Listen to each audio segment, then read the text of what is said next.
KGF chapter 1 साल 2018 का सबसे बड़ा surprise. This film proved to be a cinematic behemoth with its brilliantly structured storyline, breathtaking cinematography, and of course, a tremendously powerful background score. This was my first Kannada film जो मैंने theatre में 2 बार देखी. और मुझे लगता है कि ये कहना गलत नहीं होगा दैट ओवरऑल इस फिल्म का जो इमोशनल इम्पैक्ट है वो आपको बहुत लंबे समय तक इस फिल्म के साथ कनेक्टेड रखता है. I know that just like me, a lot of people feel very attached with this film that portrays the heartwarming journey of Raja Krishnappa Beria, aka Rocky.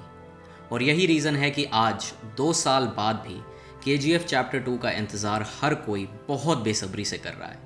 Everyone is excited about chapter 2 which is slated to release on 23rd October. अब वैसे तो इस कहानी का हर एक हिस्सा बहुत ज़बरदस्त है, but there is one particular scene of this film जो मुझे सबसे ज़्यादा पसंद है. मुझे लगता है कि ये सीन पूरी फिल्म की कहानी का जो इमोशनल इम्पैक्ट है, एक तरह से जो कैरेक्टर आर्क कहानी में बिल्ड होता है और उसकी डीप सिग्निफिकेंस क्या है, इन सारी चीज़ों को पूरी तरीके से जस्टिफाई करने का काम करता है ये सीक्वेंस. ये सीन फिल्म के बहुत क्रूशियल मोमेंट के दौरान आता है और आपको इस कहानी की डोर के साथ कस कर बांध देता है.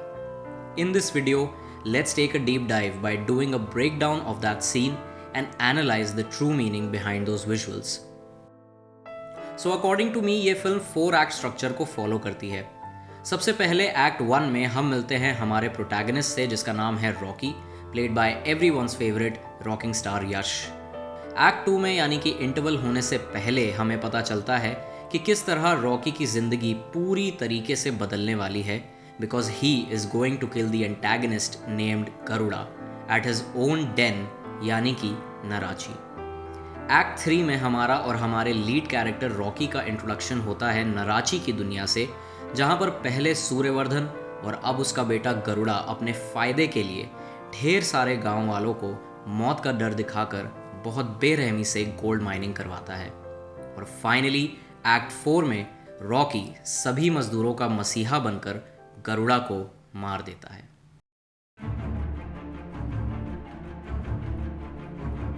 Now the scene that we are going to discuss comes a few minutes after the interval. Rocky एक मजदूर बनकर नराची के अंदर घुस चुका है और गरुड़ा को मारने की प्लानिंग कर रहा है. लेकिन अब यहाँ पर इस फिल्म की कहानी एक नया मोड़ लेती है और हमें रॉकी के इस मिशन का असली मकसद समझाती है. Since Rocky has entered the belly of the beast, the audience is introduced to the brutality that has existed like an inescapable disease at Narachi. किस तरह वहाँ मजदूरों के साथ जानवरों जैसा सलूक होता है, किस तरह से गरुड़ा और उसके गुंडों के लिए उन मजदूरों की जान सिर्फ एक खेल है. वहाँ पर बड़े बूढ़े बच्चे किसी को भी बख्शा नहीं जाता और बहुत सारे मजदूर गरुड़ा की हैवानियत के कारण पहले ही अपनी जान गंवा चुके हैं. और क्योंकि अब रॉकी भी इन मजदूरों की दुनिया का हिस्सा है, इसलिए ना चाहते हुए भी वो नराची की सच्चाई के बारे में जानता है कि लोग जानवरों को पिंजरे में डालते हैं, लेकिन यहाँ पर जानवरों ने लोगों को पिंजरे में डाला है. यहाँ ना स्वर्ग है ना नर्क, ना अच्छा है ना बुरा और ना ही कोई आस्था. एक दिन जब किसी को भी राशन देने से मना कर दिया जाता है, तब एक पागल मजदूर लोगों का मन बहलाने के लिए और उनके अंदर जोश जगाने के लिए उन्हें एक कहानी सुनाता है. और यहाँ से शुरू होता है मेरा फेवरेट सीन. सभी लोग नराची के अंधेरे के बीच आग जलाकर बैठते हैं और सुनते हैं उस पागल मजदूर की कहानी. एक जंगल और उस जंगल को उजड़ने से बचाने वाले एक वीर की कहानी. इन दोनों शब्दों को यहाँ ऑडियंस को मोटिवेट करने के लिए एक मेटाफर की तरह यूज़ किया गया है to convey the meaning of how a lush green forest that represents their life was destroyed and turned into ashes.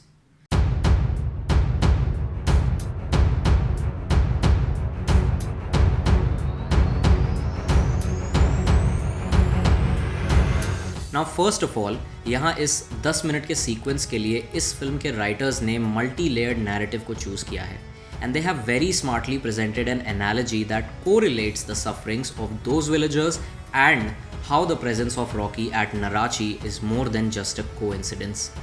इस कहानी के मदद से यहाँ पास्ट, प्रेजेंट और फ्यूचर को कनेक्ट करने की कोशिश करी गई है जो कि बेहद काबिल तारीफ़ है.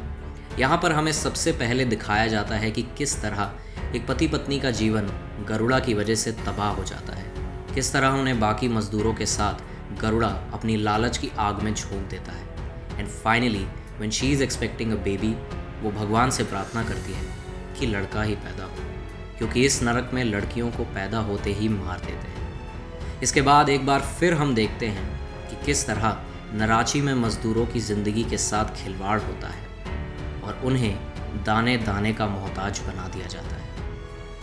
लेकिन अब जब वही पागल मजदूर उस वीर की कहानी सुनाता है, then we as an audience are made to realize the ultimate truth that Rocky is the one जो उस जंगल को गरुड़ा के कहर से बचाएगा। Rocky is the one who was born for a much greater purpose। इन सभी लोगों की तरह रॉकी ने भी अपनी ज़िंदगी की कई सारी मुश्किलों का सामना किया है, लेकिन बिना किसी डर के।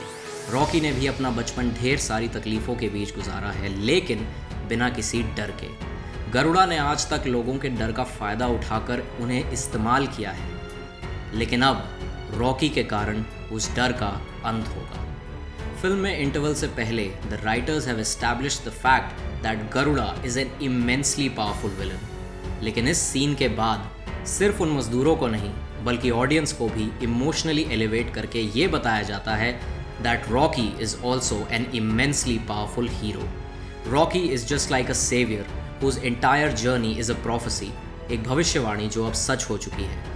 Rocky is the one who will now fight with the evil forces, guns blazing, and transform these disheartened and oppressed individuals into fearless and brave warriors.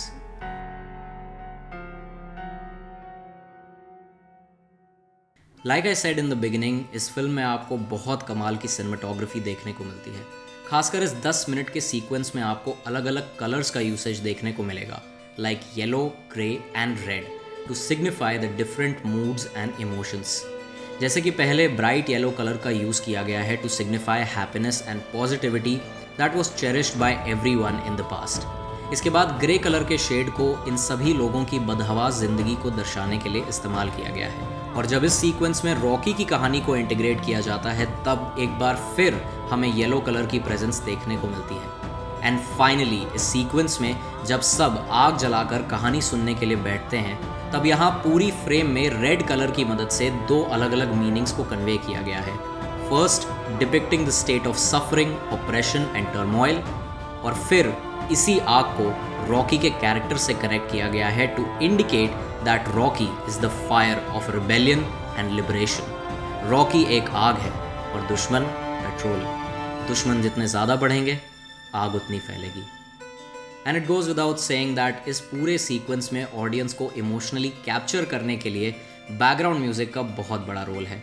Ravi Basrur, who is the music and background score composer of this film, has done a remarkable job.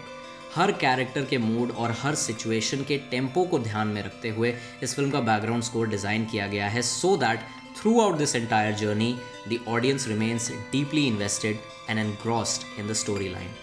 एक और बात है sequence में, और वो ये कि जब वापस हम प्रेजेंट में जाते हैं जहाँ पर आनंद इनगलगी KGF की कहानी को नरेट कर रहे हैं, तब यहाँ पर एक क्लाउन कैरेक्टर का यूज़ होता है to elevate the level of happiness and excitement for the audience.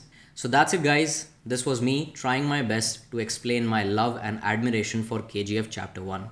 My sincere apologies अगर मैंने कुछ मिस किया है, लेकिन मेरी पूरी कोशिश रही है कि मैं इस कहानी को और इस कहानी के इमोशनल इम्पैक्ट को पूरी तरीके से इस वीडियो की मदद से जस्टिफाई कर पाऊँ। इस फिल्म में आपका फेवरेट सीन कौन सा है, ये मुझे कमेंट्स में ज़रूर बताएं।